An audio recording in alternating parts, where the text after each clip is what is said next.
Buenos días, estamos en un nuevo capítulo de Voces Callejeras con Karina Soto Barca, directora ejecutiva de la Fundación Juntos en la Calle. ¿Cómo estás, Karina?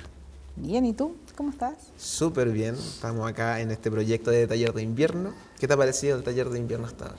Muy motivante ver un grupo de gente tan creativa, con tanta fuerza, metida en un tema que no es común, en donde la nueva generación se motive, es buenísimo. Y para englobarnos y para empaparnos un poco de tu experiencia, ¿qué te parece cómo está abordando Chile las personas en situación de calle? Bueno, la vida en la calle es un síntoma muy duro de las barreras y de las cosas que no hemos podido resolver como sociedad en general, ¿ya? Después de la pandemia tuvimos el aumento muy abrupto de los costos de vida en todo el mundo, por tanto, si tú ves las grandes ciudades que antes veíamos con muchos turistas como San Francisco, hoy día están llenas de carpas. Y eso no es porque de un día a otro a las personas se les ocurrió vivir al aire libre, sino porque hay una crisis bien grande de la vivienda. No hay disposición de viviendas suficientes y asequibles para todas las familias.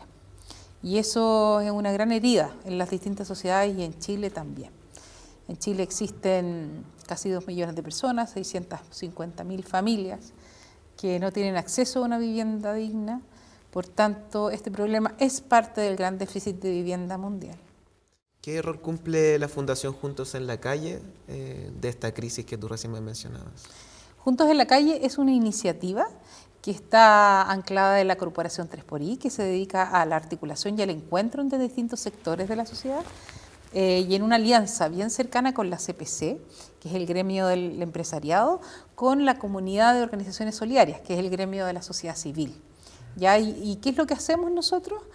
Trabajamos para que los distintos actores trabajen unidos, entregamos herramientas mediante datos, investigación, para disminuir en el fondo los costos de transacción que tienen las distintas organizaciones y municipios para trabajar unidos. Por otro lado, con eso mismo hacemos incidencia, y hacemos distintas iniciativas de colaboración, o sea, reunimos al mundo público con el privado mediante lenguajes comunes, mediante proyectos concretos, ¿sí? Y toda nuestra acción en general está muy enfocada en soluciones urbanas y de vivienda. ¿Ya? Nuestra línea se llama Vivienda Vincular y lo que decimos es que hay que promover la asequibilidad de la vivienda para las personas que están en la calle y para aquellas que tienen alto riesgo de llegar a la calle, como los egresados del sistema de protección de niños, como los egresados de las cárceles y otras personas que están en grave riesgo. Si esas personas no tienen una vivienda, es muy fácil que puedan caer a la calle. Por tanto, ahí tenemos algunos proyectos urbanos y de vivienda, de compra de viviendas, de construcción, ¿ya? Y de estímulo del mundo inmobiliario para generar nuevas soluciones en nuestras ciudades de tal manera de resolver este problema y no solamente de mitigarlo a través de servicios que son muy importantes que se den, que hay una red de organizaciones y municipios que entregan servicios básicos, trabajos, ¿cierto? Formación en oficio, salud. Sin embargo, nosotros creemos que sin la vivienda es muy difícil avanzar en cualquiera sea de esas líneas. Los datos que tú tienes y que entregas a las organizaciones, ¿en qué datos pueden entregarnos a nosotros como para que podamos visibilizar? Mira, los datos los hemos levantado en diferentes alianzas. El año pasado tuvimos una alianza con CADEM. Con ellos levantamos una encuesta, que es una encuesta de percepción de la situación de calle en la ciudadanía en general. Ahí descubrimos que hay muchos chilenos que todos los días ven a personas en situación de calle, en sus tránsitos diarios, como el 80%. Hay una parte de esa ciudadanía que tiene miedo, ¿ya? O les genera pena o tristeza. Esa misma parte de la ciudadanía quiere con mucha claridad que la responsabilidad principal son de los gobiernos y gobiernos locales, ¿ya? Que sería muy importante destacar, digamos, que nosotros levantamos datos que no están necesariamente al alcance de todas las organizaciones para que sean un camino para hacer incidencia. Después, si nosotros miramos los datos de seguridad, por ejemplo, que este también es un problema de seguridad social, de seguridad humana, ¿sí?, que afecta la convivencia de los barrios. Hay mucho conflicto, sobre todo en los barrios patrimoniales, los barrios que son turísticos. Si tú miras ciudades como Iquique, como Puerto Varas, como Viña del Mar, como Santiago Centro, van a tener conflictos cuando las personas usan los espacios públicos, porque hay muchos usos que son críticos de un espacio público. A nadie le gusta, ¿cierto?, que en la Plaza de Armas hayan carpas, porque eso no solamente afecta a las personas que viven alrededor, sino a la imagen del país, de la ciudad, ¿cierto? Entonces, abordar eso con las autoridades, con soluciones concretas, es muy importante. Sin embargo, hace poco tiempo, yo te digo 5 años, la estrategia principal de los municipios del país para abordar este tema son los desalojos, ¿ya? Retiros de rucos, despejes, etcétera. En eso se gastan muchísimos recursos. Nosotros hicimos un conteo con la Fundación Paz Ciudadana, que es otro estudio que armamos, para saber cuánta plata se gastaba en esos desalojos. Bueno, y ahí descubrimos que son casi 4.000 millones de pesos solamente en la ciudad de Santiago para desalojos de rucos. Tú dices, ¿y qué haces con esos desalojos? Mueves a una persona de un lado a otro sin ninguna solución. Y la persona vuelve, ¿cierto? Entonces, la solución es súper miope, es de corto plazo, soluciona tal vez un problema estético también de muy corto plazo, y se gastan muchos recursos para eso. No es cierto, además, que el centro neurálgico como del crimen en Chile está en las personas en situación de calle, porque eso tampoco es así.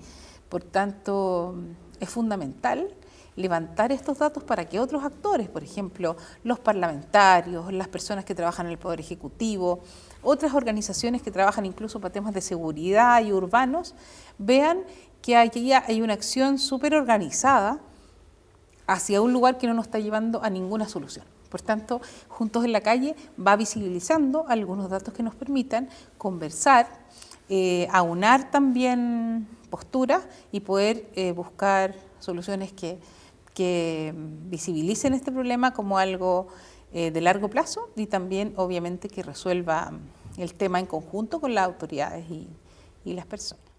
Yo sé, Karina, que tienes una mirada muy crítica también a los niños, a la infancia en situación de calle. Yo estuve viendo una entrevista en donde tú mencionabas una frase que me marcó y dice, niños que deambulan en la oscuridad. Me gustaría que me contaras como esa imagen que uno se hace con niños que deambulan. ¿Qué hay detrás de esta frase? ¿Qué es lo que sucede con los niños en situación de calle? Mira, han habido muchos esfuerzos en el país para proteger a la infancia. En las últimas décadas Chile ha logrado que, si bien hay algunos como resabios muy importantes que resolver, como las residencias de protección, hay un grupo de niños que sigue estando totalmente invisibilizado y son aquellos niños que no tienen espacio formal de cuidados, ni en sus familias, ni en las instituciones. Son niños que salen, por ejemplo, de los centros de cuidado y esos niños deambulan en la calle.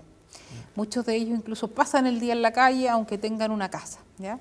La vida callejera hace que los chicos estén expuestos a muchos riesgos y una parte pequeña de ellos, porque Chile, como te digo, ha avanzado, una parte pequeña de ellos, que pueden ser cerca de 500 niños, se contaron el 2018 en el catastro de niños calle, deambulan en las calles con mucho riesgo y mucho daño, ¿ya?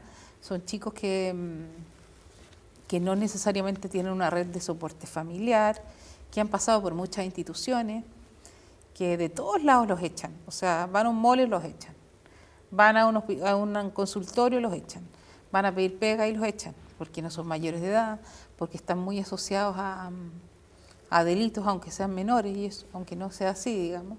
Son chicos que son fácilmente como coaptables por el mundo narco, por el mundo de la explotación sexual. Pero sin embargo existen organizaciones que trabajan con ellos, ¿ya? Que trabajan con ellos de forma además voluntaria, en una relación muy vincular. El programa Red Calle Niños, que es un programa que trabajan varias organizaciones, que está desapareciendo porque El Estado no le dio la importancia que debería a esta oferta. Entre las organizaciones que se destacan, la Fundación Don Bosco, ACNUR, la ONG En Marcha, hay varios en el país que trabajan con estos grupos y logran efectivamente que estos chicos se revinculen, ¿ya? Tengan confianza en un grupo y empiecen un camino de acompañamiento. Sin embargo, en ese grupo efectivamente están en la oscuridad porque no los tenemos en las cifras, ¿ya? Siempre se habla de que estos chicos como abandonan el sistema residencial como si fuera responsabilidad de ellos, y una vez más la política pública como que los invisibiliza, y es urgente, son vías fracturadas. Cuando tú tienes una infancia que no ha sido cuidada, es muy difícil poder trabajar en la vida adulta con esas personas. Pasa que están las cifras, Karina, bueno, está la organización tuya que fomenta también la visibilidad. ¿Por qué sigue entonces sucediendo y por qué comúnmente no todos nos enteramos de estas cosas? ¿Es por indolencia? ¿Es por un manejo paupérrimo de los medios o de la estructural como de políticas públicas? ¿Cuál es el factor?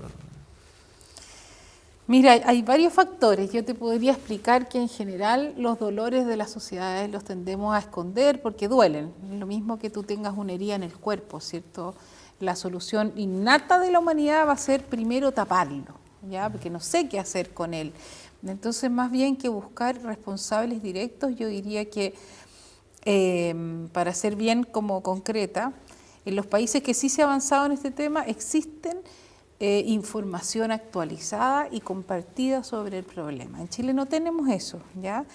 Hicimos un catastro hace 13 años que no se ha actualizado.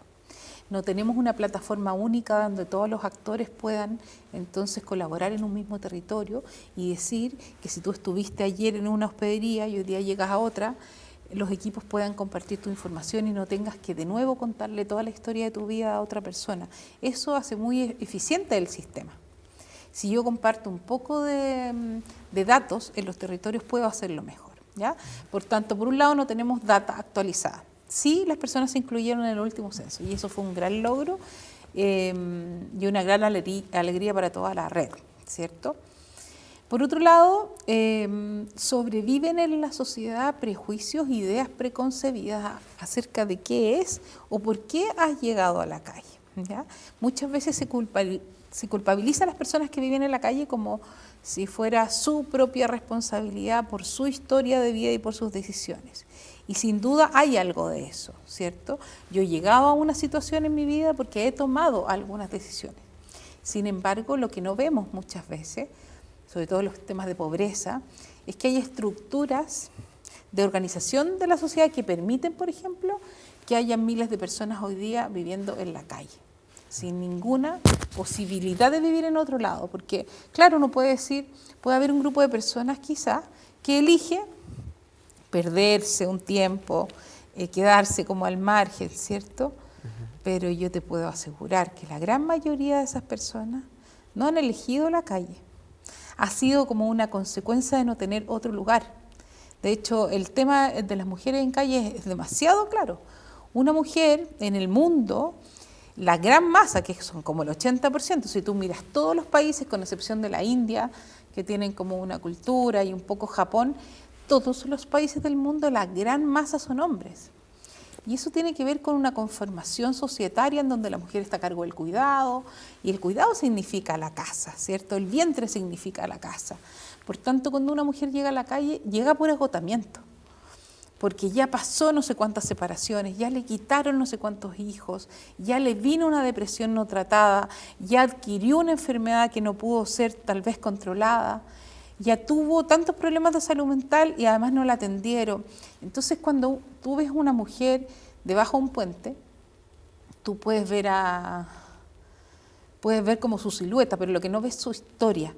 Entonces, hay muchas personas, sobre todo las mujeres, que llegan a la calle por un agotamiento, porque hay muchas cosas que no ocurrieron. Como un efecto colateral, me imagino.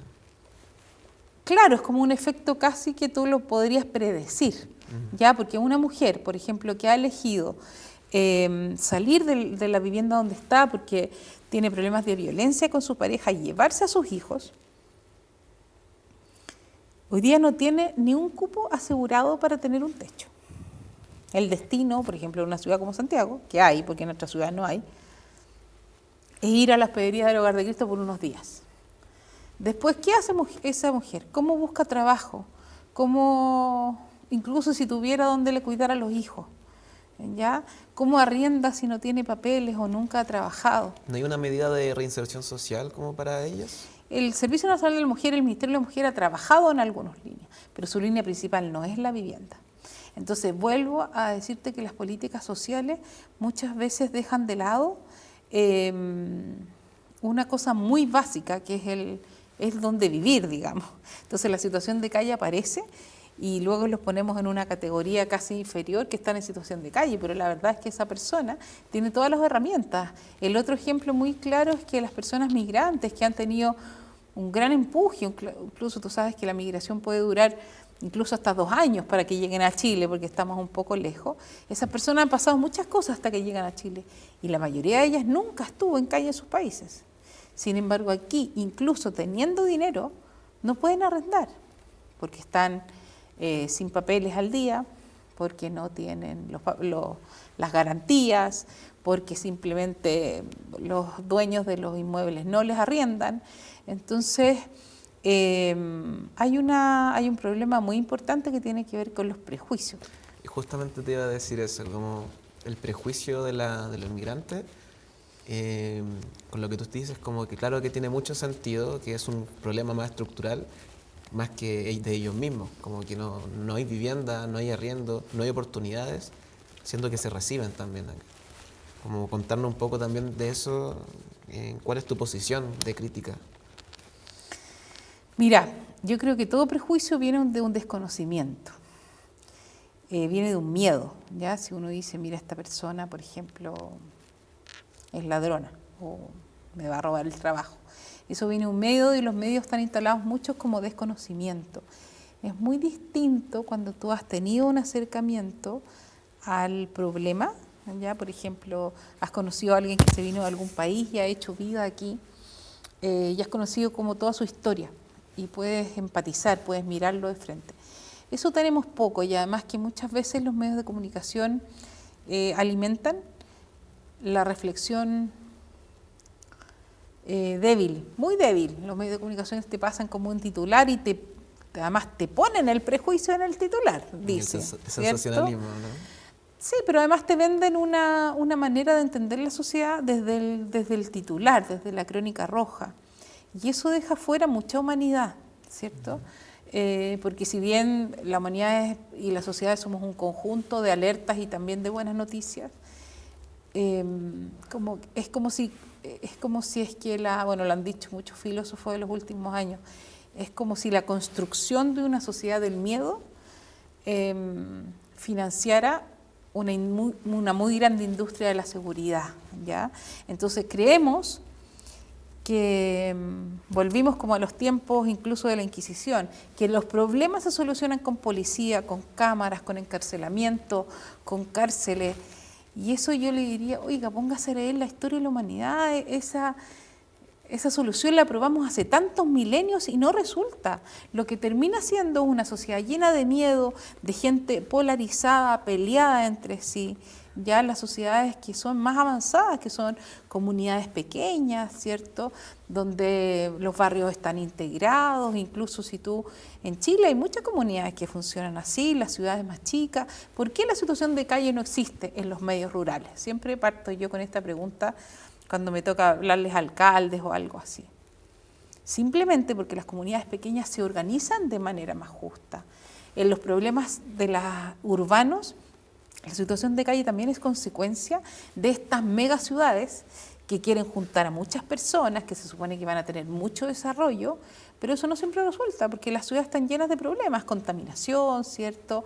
Segregación, pobreza, situación de calle. Entonces, entendida en ese contexto y en cómo está organizada la sociedad, es bueno seguir como el ejemplo de las comunidades más pequeñas y sacarle un poco el foco a los temas de seguridad. Claro. hay una visión colectiva sobre esto de que cómo podemos arreglar a nivel país todas estas problemáticas es financiar la seguridad. Claro. Y como que me hace mucho sentido también lo que dices, así como, ¿por qué solamente financiar la parte de seguridad cuando hay muchas otras aristas? Que como que al final siento que con esto se está tapando lo que es esta crisis de situación de las personas en calle. Karina, lanzaste un libro también, El País de las Carpas. ¿Qué nos puedes contar sobre este proyecto, de qué trata y qué también quieres transmitir con este libro? El País de las Carpas es un conjunto de crónicas de no ficción que transita en 3 momentos. Ya tiene 3 capítulos importantes. Uno se llama El agua, que es el origen de la vida. Cuenta la historia de las mujeres, los niños, cómo es que se produce este tema, cómo si uno escarpa en el fondo en un ruco va a encontrar historias de mucho dolor. Tú de repente miras a una persona y empiezas a entender cómo esa persona se comporta así, porque elige comportarse de una manera, simplemente entendiendo que su mamá desde el embarazo ya no lo quiso, por ejemplo, o otras cosas. Después viene una parte que se llama El cielo en ese libro, que muestra lo que a muchas de las organizaciones nos tiene aquí hoy día. Muestra la maravilla que es que incluso en medio de esta situación que parecería solo miseria, hay amor, hay ternura, hay deseo, hay sueño, hay compañía, hay cuidado, y ahí se relatan varias historias de parejas, hermanos, etcétera, vecinos que se acompañan. Y hay un último capítulo que se llama La Tierra, donde se relata la muerte, ya la invisibilidad, cómo es que muchas veces estas personas viven, sufren, aman, etcétera, y mueren sin que nadie los recuerde, y hasta en la muerte sigue el tema de la exclusión. Sabes que no es posible enterrar a alguien en Chile si es que no hay un espacio, si tú no has tenido AFP, entonces no tienes cuota mortuoria, etcétera. Entonces es un recorrido narrativo, no es un libro académico, es un libro ojalá que tenga un lenguaje muy accesible a distintas personas para meterse en esta realidad y también maravillarse de lo que uno encuentra ahí. Para ir cerrando, Karina, ¿qué mensaje te gustaría dejar hoy? Y si tuvierais que dejar también un mensaje a los estudiantes que te van a escuchar y a las personas también que nos pueden ver, para que se erradiquen también estos prejuicios y también visibilicen más estos problemas y esta crisis tan grande que tenemos en Chile. Bueno, lo primero que yo haría es agradecer a la universidad y a los estudiantes por meterse en este tema, por estar en este invierno, que aunque sé que es obligatorio, creo que es una decisión personal igual tomar este ramo y poder acercarse a este nudo ciego que tenemos en el país, ¿ya? Lo vamos a desarmar juntos. Es muy difícil que un problema de este tamaño, de esta profundidad, pueda ser desarmado por una sola institución, por un presidente o presidente de la República. Esto hay que ir desarmándolo juntos, ¿ya? Sí. Hay que abrir las grietas donde no había luz, hay que abrir la mirada, hay que abrir las metodologías, ¿cierto? Y eso lo saben hacer muy bien los jóvenes. Los jóvenes todavía no han aprendido cómo a tener estas barreras tan estructuradas de respuestas prehechas, ¿cierto? De visiones prehechas del mundo, y para eso es fundamental las nuevas generaciones, y creemos que eso puede ser muy valioso. Así que yo los animo a poder ir un poco más allá incluso de lo que dicen los profes o nosotros mismos las organizaciones, sino poder colaborar con esa energía creadora que existe también en esta etapa de la vida. Muchas gracias, Karina. Gracias Te pasaste a ti por la conversación.